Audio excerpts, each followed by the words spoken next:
Vijaykant begins his campaign for the Sankarankoval bypolls, scheduled for the 18th of March.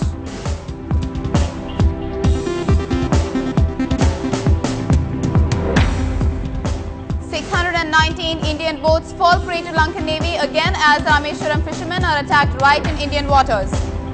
Union Minister G. Kinvasan asked state government to stand by the centre on the Kudankulam issue as an effective solution for power crisis. Anti-nuclear activists organized an art exhibition in Chennai to voice their views on the hazards of nuclear plant. Gang wars in the city see 2 murders in 2 days.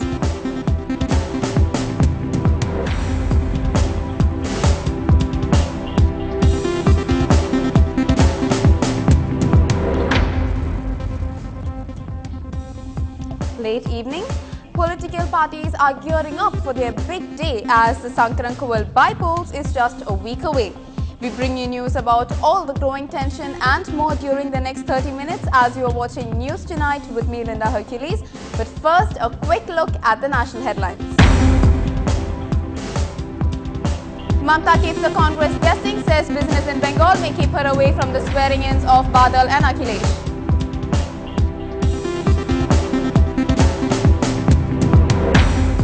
Mamta's guessing game raises hopes of small and regional parties. The chorus for a third front grows louder.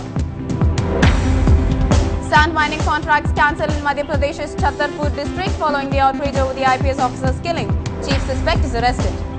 The suspense over the choice for Uttarakhand's chief minister continues in the Congress's choice.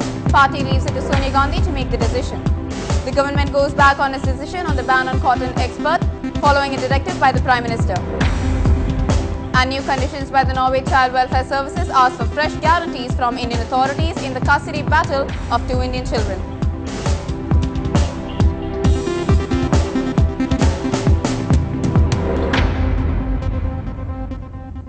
News in detail. The epicenter of all political activities of the state is now Sankarankoval. Paramilitary forces have landed in the constituency and political leaders have fiercely begun their campaigns. DMDK Chief Vijaykant has begun his campaign right from today. Tamil Nadu Chief Minister Jayalalitha is campaigning in the town on the 14th, skipping her Punjab counterpart swearing in. Her arch rival Karunanidhi will campaign in favour of DMK's candidate Jawahar Surya Kumar on the very next day. MDMK Chief Vaiko is in the constituency and has been campaigning for his party candidate Sadan Thirumalai Kumar since more than a week. Political analysts opine that the swearing-in ceremony of Akhilesh and Prakash Badal may turn out to be much more than just an oath-taking ceremony. Tamil Nadu Chief Minister Jayalalitha has telephonically wished the to-be Chief Minister of Uttar Pradesh Akhilesh Yadav. Akhilesh, during the telephonic conversation, is said to have sought the blessings of the Chief Minister. Jayalalitha has congratulated Akhilesh for becoming the Chief Minister of Uttar Pradesh at a very young age. Her partymen would attend the ceremony as the Sankarankoval bypolls would keep her busy. The Tamil Nadu state budget is likely to be passed by the 30th of this month. Chief Minister Jayalalitha today held a meeting with the officials from various departments and is said to have discussed the state budget. Officials from departments including youth welfare, sports and information technology took part in the meeting, and allocation of funds for the departments are said to have been discussed. The Chief Secretary and secretaries of the respective departments were present during the meeting. However, ministers did not take part in the review meeting as they are campaigning in the Sankarankoval constituency. Meanwhile, sources say that the budget is likely to be passed on the 30th of this month. Moving on, just as Tamil Nadu is getting immune to instances of Indian fishermen getting attacked by the Lankan Navy, it comes with a shocking detail this time. The Lankan Navy has dared to attack Rameshwaram fishermen right in Indian waters. A group of fishermen were allegedly attacked near Kachativu in the Pak Straits by the Sri Lankan Navy even before they entered Sri Lankan territorial waters. The Lankan Navy men allegedly pelted stones and other missiles at the 619 boats that had gone to sea last night. Windshields of some boats were damaged while the fishermen were threatened at gunpoint not to cross the international maritime boundary line. Fish nets were seized and several fishermen were injured badly. Assurances by the Lankan minister and other officials seem futile as the atrocities by the Lankan Navy has become an everyday affair. மணிக்கு போனோம் போய் நம்ம 9 நாட்களில் மீன் பிடிச்சிட்டு இருந்தோம். அந்த நேரத்தில் இலங்கை navy வந்து நிறையா போட்டில் அடித்து விட்றோன்னு சொல்லிட்டு திரும்பி நாங்கள் நம்ம ஏரியாவுக்கு வந்துக்கிட்டே இருக்கும்போதே வந்து எங்கள் போட்டை உடச்சிட்டாங்க. முட்டி உடச்சிட்டு அப்படியே நாங்கள் தண்ணி வரும்னு போட்டில் தண்ணி வருதுன்னு பார்க்க ஸ்லோ பண்ணிக்கிட்டு இருக்கும்போது நேவி ஒரு 10 ஆட்கள் நேவி ஆட்கள் உள்ளே இறங்கி ஆட்கள் எல்லாருக்கும் அடி. நம்ம நேவியில் வந்தது கிட்டத்தட்ட 30 பேர் இருக்கும் மொத்தம். எல்லாம் நேவி சுற்றி மேலே நிற்கிறாங்க. ஒரு 10 நேவி மிலிட்ரி வந்து உள்ளே இறங்கி எல்லாருக்கும் சரி மாதிரியாக அடித்து துன்புறுத்தினாங்க. On to the Kudankulam issue. While the centre and other political parties are battling for the nuclear plant, in the background of severe power outrages in the state, it doesn't seem to affect the determination of the anti-nuclear activists.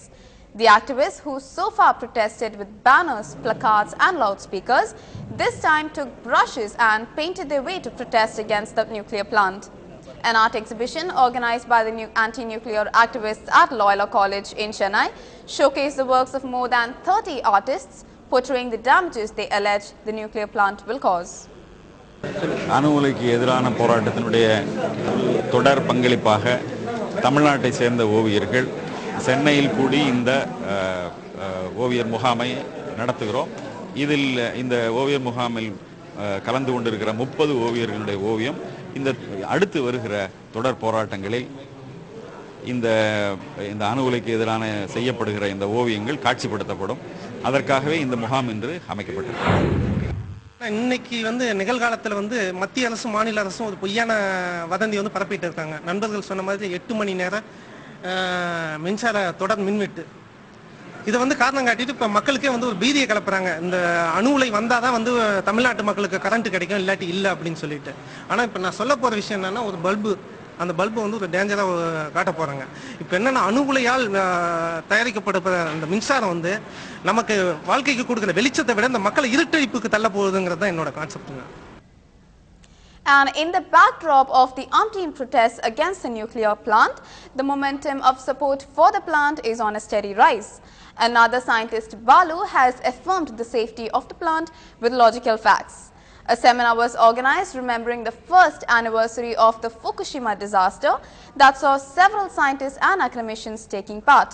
They opined that the Japanese nuclear plant was not safe enough to face disasters like an earthquake or a tsunami, whereas the Kudankulam plant is capable of withstanding such dangers. Renowned scientists of India, including former Indian President APJ Abdul Kalam and Dr. Baldev Raj, have affirmed time and again that the plant is absolutely safe. Kudankulam அணு உலை பாதுகாப்பானது தான். அதனால எந்த கெடுதலும் இல்லை, மீனவர்களுக்கு எந்த கெடுதலும் இல்லை, அங்கே சுற்றி வாழப்போகிற மக்களுக்கு வாழ்வாதாரம் பாதிக்கப்படாது அப்படின்னு நாங்கள் விஞ்ஞானிகள் பல முறை பல இடங்களில் எடுத்து சொல்லியிருக்கிறோம். ஆனால் என்ன சொல்கிறாங்க, விஞ்ஞானிகள் மாத்திரம் சொன்னால் போதுமா, விஞ்ஞானிகளுக்கு தவிர வேறு யார் சொல்ல முடியும்? உங்களுக்கு உடம்பு சரியில்லைன்னா இங்கே வைத்தியர்கிட்ட தான் போய் ஆகணும், வைத்தியர் தான் இந்த மருந்து சாப்பிடியா உடம்பு தேவையாகும்னு சொல்லுவார். உங்களுக்கு ஏதாவது சொத்து பிரச்சனைனா இங்கே வக்கீல்கிட்ட தான் போய் ஆகணும், அவர் தான் சொல்லுவார் அதை எப்படி தீர்க்கிறதுன்னு. அதே மாதிரி இது விஞ்ஞான சம்பந்தப்பட்ட விஷயம், விஞ்ஞானிகள் தானே சொல்ல முடியும். விஞ்ஞானிகள் சொல்கிறத நம்ப மாட்டோம் அப்படின்னா அதுக்கு மேலே என்ன செய்ய முடியும்? Moving on, a young man who tried to stop a lorry carrying illegally mined sand was run over by the lorry and killed in Tirunelveli district, which sparked much tension. It is said that illegal land mining takes place on a regular basis on the riverbeds of Mithadarkulam in Tirunelveli district. Satish Kumar, a local, is said to have caught the sand miners red-handed and had tried to prevent the lorry from escaping. The lorry carrying the sand had hit Satish and escaped.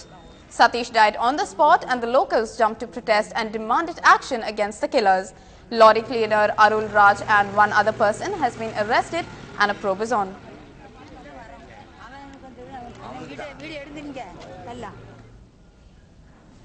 More news and updates will continue after a short break. Stay tuned.